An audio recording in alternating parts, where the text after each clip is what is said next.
Hello and welcome to episode 9 of the Fish Tank. Some might say it's the centre forwards edition of the Fish Tank. After all, it is number 9. So here we go. I'm in a new location this week. I'm out of Loughborough and back in Sheffield for a little bit. I'm recording this in my brother's back room, and also accompanying me today are his two housemates who are sat behind, just sort of on the laptops, and they've also very kindly lent me a Guinness hat because St Patrick's Day has gone by quite a bit, but may as well wear a Guinness hat anyway. Why not? Do it for Ireland, as they'd say in Ireland. But anyway, it's the time of the week when I must apologise, and I must apologise for not having a premium rate telephone number, because apparently you can get quite a lot of money from having premium rate telephone numbers, as Richard and Judy have apparently managed to do, and various other shows, including Blue Peter and Saturday Kitchen, a programme on Saturday about food and stuff. So I apologise for not having one. I apologise to Jimbo Studios for not owning extra money. And if you support me not having a premium rate telephone number, please show your support by calling 0792 4141 924167.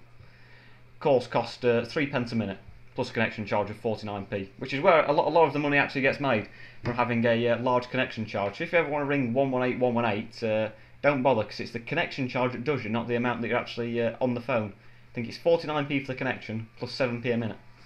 But anyway, onwards and upwards. Obviously, what's happened this week?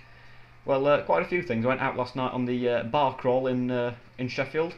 Went from Sheffield University to Sheffield Hallam University, although I turned up late. Whoops, never mind. And it was a very enjoyable night, and not a Guinness hat in sight, but not to worry. And also, I went to go and watch Bewitched in Loughborough on a Thursday night, and they're Irish. So that's why I've got the Guinness hat on as well, because they're Irish, and they sang all their hits, all 3 of them or whatever.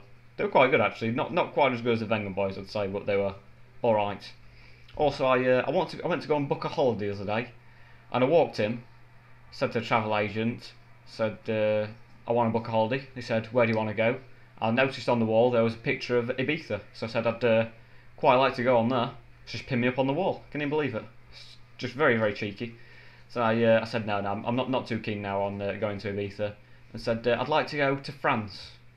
Said, how do you want to get there? I said by train. And she said, you're a star. I said, well, I've done the Fish Tank, 8 episodes of the Fish Tank, but I won't officially say I'm actually a star. So when she says you're a star, I think she's been a bit excessive. But that of course brings me on to the thing where, the celeb-ometer. And last week I launched an appeal to try and get a celebrity on the show. I suggested Bono. But obviously he's not around, he's probably a bit busy doing other things. So as I'm in Sheffield for the next 3 episodes after this, perhaps an Arctic Monkey might want to appear on the show. Michael Palin maybe? Michael Vaughan? Anyone?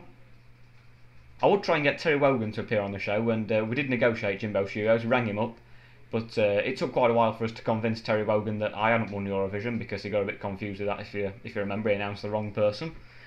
And he didn't want to do it, so if you can find a celebrity, feel free to bring them on the show, and you can appear with them as well. But also, it's time to say this is obviously, it's officially a joke. I tried this the other week and I didn't actually reveal the punchline, so I'm actually going to tell the same joke again with the punchline.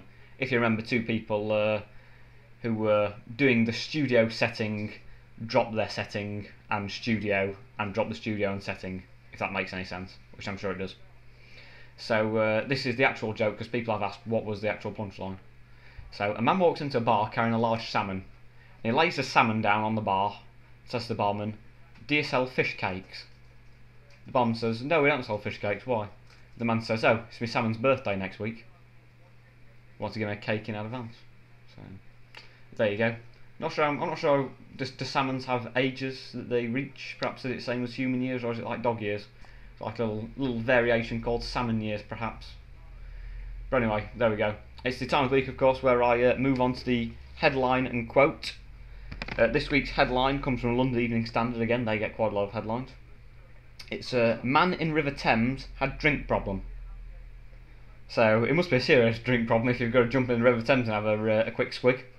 You never know, perhaps he's drank London dry, so he has to go into the river to get additional drinks and stuff.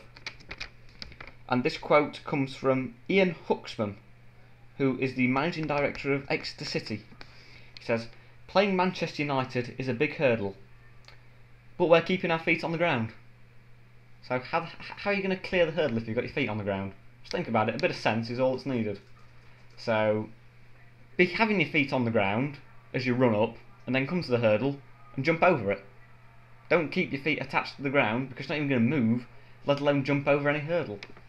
But not to worry.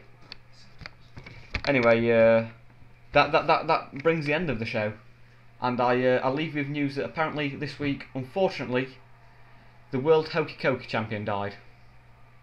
And at his funeral, it took him 4 hours to get him into his coffin. See you next week.